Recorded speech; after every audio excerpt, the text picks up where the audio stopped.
ஏழையாக வாழ்வதின் மூலமாக கேவலம் கிடையாது சகோதரிகளே.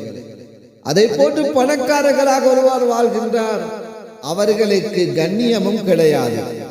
ஹதரத் ஸல்லல்லாஹு அலைஹி வஸல்லம் அவர்கள் சொன்னார்கள், சுவர்க்க வாயிலில் நான் நின்றிருந்தேன், அதில் நுழைபவர்கள் அதிகமானவர்கள் ஏழைகளாக கண்டேன்.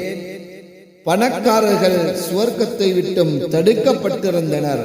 எனினும் நரகவாசிகள் நரகத்துக்கு அழைத்து செல்ல ஏவப்பட்டு கொண்டிருந்தார்கள் என்ற கருத்தை ஸல்லல்லாஹு அலைஹி வஸல்லம் அவர்கள் சொன்னார்கள். அல்லாஹ்வின் நல்லடியார்களே, அன்பு இறை நேசர்களே, அதனால் ஏழை என்பது கேவலம் கிடையாது, பணம் என்பது கண்ணியமும் கிடையாது.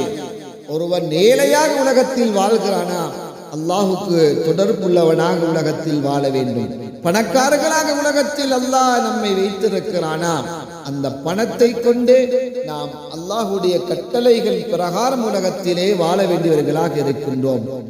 ஸல்லல்லாஹு அலைஹி வஸல்லம் அவர்கள் சொன்னார்கள், ஏழைகள் பணக்காரர்களை விட 500 வருடங்களுக்கு முன் சுவர்க்கம் நுழைவார்கள் என்ற கருத்தையும் சொல்லி காட்டினார்கள். அதனால் உலகத்திலே எந்த அடிப்படையில் கண்ணியம் இருந்தாலும் நமக்கு அது ஆகரத்துக்கு சொந்தமான பூமி என்பதை நாம் மறந்துவிடக் கூடாது. அதனால் உலகத்துடைய வாழ்க்கையிலே நாம் ஏழைகளாக இருந்தாலும் பணக்காரர்களாக இருந்தாலும் எந்த துறையிலே அல்லாஹ் நம்மை வைத்திருந்தாலும் அல்லாஹுடைய கட்டளையோடு வாழ்வது, ஹதரத் ஸல்லல்லாஹு அலைஹி வஸல்லம் அவருடைய வாழ்க்கையோடு தனது வாழ்க்கையை அமைப்பதன் மூலமாக அல்லாஹ் மறு உலகத்திலே கண்ணியத்தை வைத்திருக்கிறார்.